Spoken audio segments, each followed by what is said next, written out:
तो लर्नर्स आज हम लोग वायरल क्वेश्चन पेपर को डील करने वाले। जी हाँ दोस्तों, जो आप लोगों का सामाजिक विज्ञान यानी कि सोशल साइंस का सब्जेक्ट होता है ना, तो सोशल साइंस के सब्जेक्ट के वायरल क्वेश्चन पेपर के वायरल जो प्रश्न पत्र है ना, तो वायरल प्रश्न पत्र के सभी वीवीआई ऑब्जेक्टिव क्वेश्चन को कराने वाले हैं जो डिट्टो आपके एग्जाम में छपने वाले। तो आप इन सभी ऑब्जेक्टिव क्वेश्चन को रट लीजिएगा और अपने एग्जाम में जाकर छाप दीजिएगा, क्योंकि यह वायरल ऑब्जेक्टिव क्वेश्चन और एक एक क्वेश्चन को ना आप लोग कैसे भी कर याद कर लीजिएगा और 16 फरवरी के एग्जाम में जाकर आप लोग चुपके छाप दीजिएगा। ठीक है, तो फटाफट से क्वेश्चन की ओर बढ़ते हैं और एक एक क्वेश्चन को ना आप लोग रट लीजिएगा। तो इसमें आप लोगों को बताया गया है क्या कि 1 से लेकर 38 तक क्वेश्चन होगा, जिसमें आप लोगों को 40 क्वेश्चन का ही आंसर बताना है। ठीक है, तो एक एक क्वेश्चन को आप लोगों को चुपके से याद कर लेना है और एग्जाम में जाकर छाप देना है, क्योंकि यह वायरल क्वेश्चन पेपर है। ठीक है, तो पहले क्वेश्चन की ओर बढ़ते हैं। तो पहला क्वेश्चन क्या है कि हिंद चीन में बसने वाले फ्रांसीसी कहे जाते थे। जो क्वेश्चन मैंने आपको करवाया है वही क्वेश्चन आपके एग्जाम में भी पूछा गया है। तो हिंद चीन में बसने वाले फ्रांसीसी को क्या कहे जाते हैं? तो क्लोन। तो राइट आंसर सी हो जाएगा। क्वेश्चन नंबर 2 की ओर बढ़ते हैं। तो 2 इस प्रकार से है कि रॉलेट एक्ट कब पारित हुआ? रॉलेट एक्ट पूछा गया कि कब पारित हुआ, तो सिंपल ये कब पारित हुआ था? तो 1919 में। तो राइट आंसर ए हो गया। क्वेश्चन नंबर 3 की ओर बढ़ते हैं। तो 3 इस प्रकार से है कि जलियांवाला बाग हत्याकांड के विरोध में किसने अपनी नाइट की उपाधि त्याग दी? किसने अपनी नाइट की उपाधि त्याग दी? तो यह भी कितनी बार आप लोगों को बताया कि किसने? तो रविंद्रनाथ टैगोर ने। तो राइट आंसर सी हो जाएगा। क्वेश्चन नंबर 4 की ओर बढ़ते हैं। तो 4 इस प्रकार से दिया हुआ है क्या कि जर्मनी के एकीकरण में किसकी भूमिका महत्वपूर्ण थी? जर्मनी के एकीकरण में किसकी भूमिका महत्वपूर्ण थी, यही पूछा गया है। तो किसकी थी? तो याद रखिएगा बिस्मार्क के। और यह क्वेश्चन तो मैंने कितनी बार आप लोगों को करवाया है और वही क्वेश्चन आपके एग्जाम में पूछा गया है। क्वेश्चन नंबर 5 की ओर बढ़ते हैं। तो 5 भी कितने बार करवाया है कि आर्य समाज की स्थापना किसने की? आर्य समाज की स्थापना किसने की? आप लोग सच बताइए कितनी बार आप लोगों को करवाया है और वही क्वेश्चन आपके एग्जाम में पूछा गया है। तो किसने करवाया है? तो स्वामी दयानंद सरस्वती ने। तो राइट आंसर सी हो जाएगा। क्वेश्चन नंबर 6 की ओर बढ़ते हैं। तो 6 जो यहां पर दिया हुआ ना, वो 6 इस प्रकार से दिया हुआ है कि पूर्ण स्वराज की मांग पर प्रस्ताव कांग्रेस के किस वार्षिक अधिवेशन में पारित हुआ? तो किस वार्षिक अधिवेशन में हुआ था? 1929 लाहौर में। एक के क्वेश्चन को आप लोग रट लीजिए और 16 फरवरी में डिट्टो जाकर आप लोग छाप दीजिए, क्योंकि ऐसे डिट्टो है ना, से वायरल क्वेश्चन पेपर है। ठीक है, क्वेश्चन नंबर 7 की ओर बढ़ते हैं। तो 7 जो है ना, वह इस प्रकार से दिया हुआ कि भारत में सूती वस्त्र की प्रथम मिल खोली। भारत में सूती वस्त्र का प्रथम सूती कहां में खुला था? तो याद रखिएगा कि बंबई में। कहां पर? बंबई में खुला था। क्वेश्चन नंबर 8 की ओर बढ़ते हैं। तो 8 इस प्रकार से कि Akhil Bharatiya trade union AITUC के प्रथम अध्यक्ष कौन थे? तो इसके AITUC के प्रथम अध्यक्ष कौन थे? तो यह भी कितनी बार करवाया है? कौन थे? तो लाला लाजपत राय थे। तो राइट आंसर बी हो जाएगा। क्वेश्चन नंबर 9 की ओर बढ़ते हैं। तो 9 जो है ना, वो 9 इस प्रकार से दिया हुआ है कि हिंद चीन क्षेत्र में अंतिम युद्ध की समाप्ति के समय अमेरिका के राष्ट्रपति कौन थे? अमेरिका के राष्ट्रपति उस समय कौन थे? तो सिंपल, अमेरिका के राष्ट्रपति कौन थे? तो निक्सन। इसे तो घोर कराइए आप लोग, पी जाइए। ठीक है, ये वायरल क्वेश्चन पेपर है। क्वेश्चन नंबर 10 की ओर बढ़ते हैं। तो 10 इस प्रकार से दिया हुआ है क्या कि विक्टर इमैनुअल ने किसे प्रधानमंत्री नियुक्त किया? प्रधानमंत्री पूछा गया कि विक्टर इमैनुअल ने किसे नियुक्त किया था? तो ये तो कितनी बार आप लोगों को करवाया है? तो किसे किया था? तो काउंट काबिर को। तो राइट आंसर सी हो जाएगा। क्वेश्चन नंबर 11 की ओर बढ़ते हैं। तो 11 इस प्रकार से है कि रक्त और लौ की नीति का अवलंबन किसने किया? रक्त और लौ की नीति का अवलंबन। तो जर्मनी के एकीकरण में किसकी भूमिका? तो बिस्मार्क। और यह भी कितनी बार करवाया? तो बिस्मार्क ने क्या किया था कि रक्त और लौ की नीति का अवलंबन किया था। तो राइट आंसर डी हो जाएगा। क्वेश्चन नंबर 12 की ओर बढ़ते हैं। तो 12 इस प्रकार से कि नई आर्थिक नीति यानी कि नेप कौन लागू करते? तो लेनिन करते ना। तो लेनिन के पूछा गया कि यह कब लागू हुआ था? तो ये को बार बताया कब? 1921 में लागू हुआ था। तो राइट आंसर सी हो जाएगा। जो क्वेश्चन आपको ऊपर आया ना, वही क्वेश्चन आपके वायरल क्वेश्चन पेपर में आया। तो एक एक क्वेश्चन को आप लोग रट लीजिए। क्वेश्चन नंबर 13 की ओर बढ़ते हैं। तो 13 इस प्रकार से है कि इंडियन स्टैट्यूटरी कमीशन का अन्य नाम क्या है? इंडियन स्टैट्यूटरी कमीशन का अन्य नाम क्या है? तो इसका अन्य नाम क्या है? Simon commission. तो राइट आंसर बी हो जाएगा। क्वेश्चन नंबर 14 की ओर बढ़ते हैं। तो 14 क्या है कि महात्मा गांधी ने किस समाचार पत्र का संपादन किया? महात्मा गांधी जी ने किस समाचार पत्र का संपादन किया था? सिंपल, किसने किया? किसका किया था? तो यंग इंडिया का। तो राइट आंसर बी हो जाएगा।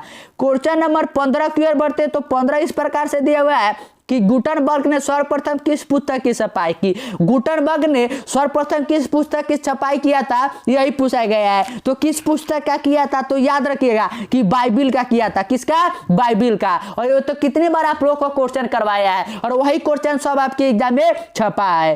क्वेश्चन नंबर 16 की ओर बढ़ते हैं। तो 16 इस प्रकार से दिया हुआ है क्या कि अशोक का अभिलेख किस लिपि में, अशोक का जो अभिलेख है ना वह किस लिपि में है, यह पूछा गया। तो किस लिपि में है, तो ब्राह्मी लिपि में। तो राइट आंसर ए हो जाएगा।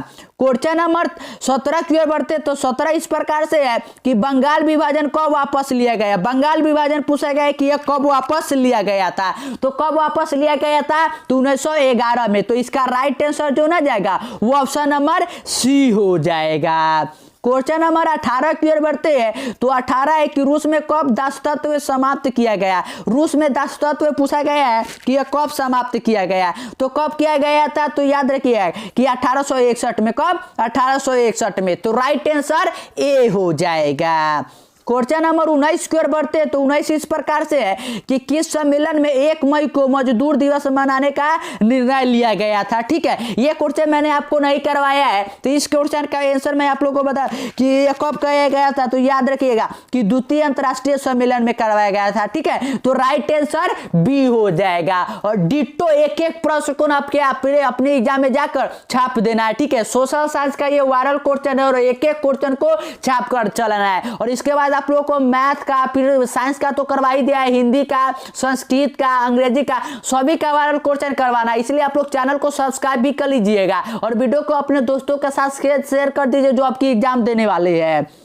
क्वेश्चन नंबर 20 की ओर बढ़ते हैं। तो 20 इस प्रकार से दिया हुआ है क्या कि हो ची मिन की सरकार थी। हो ची मिन का सरकार कहां पर था, तो कहां पर था, तो उसका उत्तरी वियतनाम में। तो राइट आंसर बी हो जाएगा।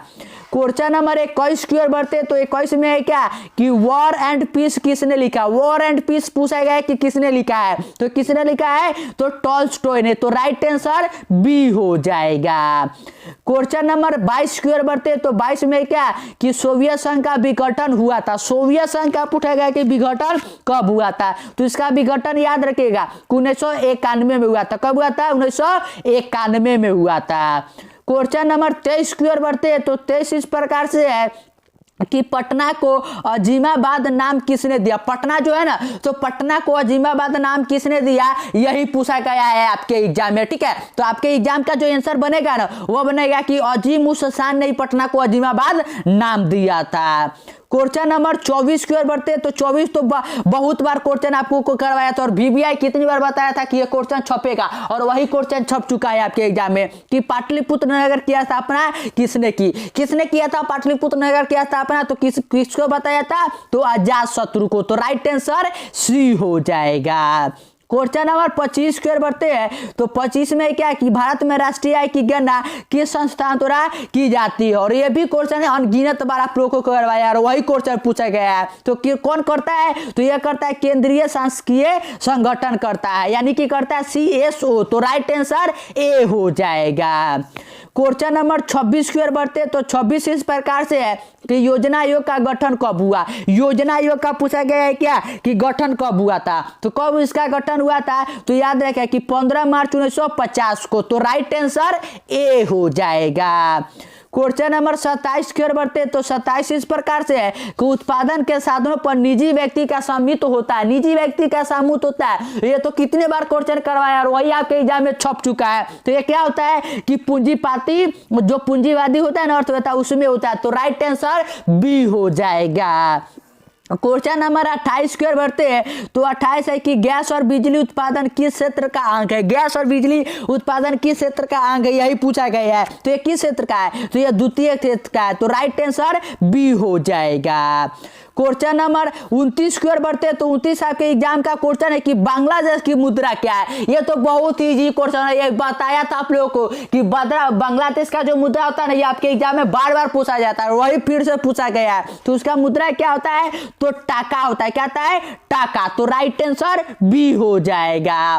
क्वेश्चन नंबर 30 की ओर बढ़ते हैं ना, तो 30 इस प्रकार से कि प्रोफेसर मोहम्मद यूनिस का संबंध किस देश से है। प्रोफेसर मोहम्मद यूनिस का संबंध पूछा गया कि किस देश के है। तो यह भी बताया था कि टाका किस देश का है, रुपया, तो यहाँ पर आप लोगों ने बताया था कि बांग्लादेश का, तो यह किसके है, तो बांग्लादेश के है। तो राइट आंसर सी हो जाएगा। क्वेश्चन नंबर 31 की ओर बढ़ते हैं, तो 31 है क्या कि प्राथमिक कृषि साख समिति कृषकों को किस प्रकार का ऋण प्रदान करती है। कृषकों को पूछा गया कि किस प्रकार का ऋण प्रदान करती है, तो किस प्रकार का करती है, तो यह अल्प टाइम देती है, मतलब कि शॉर्ट टर्म के लिए देती है। तो राइट आंसर ए हो जाएगा। क्वेश्चन नंबर 32 की ओर बढ़ते हैं, तो 32 है क्या कि जवाहर रोजगार योजना किस वर्ष आरंभ हुआ। जो जवाहर रोजगार योजना है ना, तो ये पूछा गया कि यह किस वर्ष आरंभ हुआ था। तो ये कब आरंभ हुआ था, तो याद रखिएगा कि 1889 में। तो राइट आंसर सी हो जाएगा। क्वेश्चन नंबर 33 की ओर बढ़ते हैं, तो 33 भी बहुत बार मैंने आपको VBI क्वेश्चन करके करवाया था कि मनरेगा से हर एक बार क्वेश्चन पूछा जाता है, और वह फिर से आपके सोशल साइंस से पूछा गया है। क्या है कि मनरेगा में एक वर्ष में कितने दिन रोजगार देने की गारंटी दी जाती है, कितना दिन मनरेगा में देने का अतीत किया जाता है। तो कितना दिन, तो सिंपल है कि 100 दिन। कितना दिन, 100 दिन। तो राइट आंसर डी हो जाएगा। क्वेश्चन नंबर 34 की ओर बढ़ते हैं, तो 34 है कि उपभोक्ता संरक्षण के लिए कितने राज्य आयोग है। उपभोक्ता संरक्षण के लिए कितने राज्य आयोग है, यह पूछा गया है। तो कितने है, तो 35 है। कितने हैं, 35 है। क्वेश्चन नंबर 35 की ओर बढ़ते हैं, तो 35 में क्या कि प्रोफेसर PC महालबोसी की अध्यक्षता में किस समिति का गठन हुआ। और यह भी बार बार बताया था कि प्रोफेसर PBC महालबोसी की अध्यक्षता वाला जो समिति है उसका नाम क्या था। तो यह बार बार बताया था कि राष्ट्रीय आय समिति। क्या था, राष्ट्रीय आय समिति। क्वेश्चन नंबर 36 की ओर बढ़ते हैं, तो 36 आपके एग्जाम में क्या पूछा गया है कि उपभोक्ता व्यय और बचत का योग कहलाता है। उपभोक्ता व्यय और बचत का योग आपके एग्जाम में पूछा गया है कि क्या कहलाता है। तो क्या कहलाता है, तो याद रखिए कि आय कहलाता है। क्या कहलाता है, आय कहलाता है। क्वेश्चन नंबर 37 आपके एग्जाम में क्या पूछा गया है कि निम्न में कौन आर्थिक क्रिया का चक्रीय प्रवाह है। आर्थिक क्रिया का चक्रीय प्रवाह आपके एग्जाम में पूछा गया है, और ये तो कितनी बार करवाया था। तो इसका आंसर क्या होगा कि उत्पादन भी होता है, व्यय भी होता है और आय भी होता है। तो राइट आंसर डी हो जाएगा कि इनमें से सभी। क्वेश्चन नंबर 38 की ओर बढ़ते हैं, तो 38 आपके एग्जाम का क्वेश्चन है कि भारत में सर्वप्रथम राष्ट्रीय आय का अनुमान कब लगाया गया था। राष्ट्रीय आय का अनुमान सर्वप्रथम कब लगाया गया था, तो यह लगाया गया था 1868 में। और किसने लगाया था, यह भी उस समय बताया था कि दादाभाई नौरोजी जी ने लगाया था। तो जो जो क्वेश्चन आपको करवाया ना, वही क्वेश्चन आपके एग्जाम में डिटो छपे है, इसीलिए आप लोग चैनल को सब्सक्राइब कर लीजिए, ठीक है। और क्वेश्चन नंबर 39 की ओर बढ़ते हैं, तो जो 39 है ना, वो 39 आपके एग्जाम में इस प्रकार से कि निम्न में कौन सहकारिता का मूलभूत तत्व नहीं। सहकारिता का मूलभूत तत्व कौन नहीं है, यही पूछा गया है। तो कौन सा सहकारिता का मूलभूत तत्व नहीं है, तो याद रखें कि अनिवार्य सदस्यता। क्या है, अनिवार्य सदस्यता।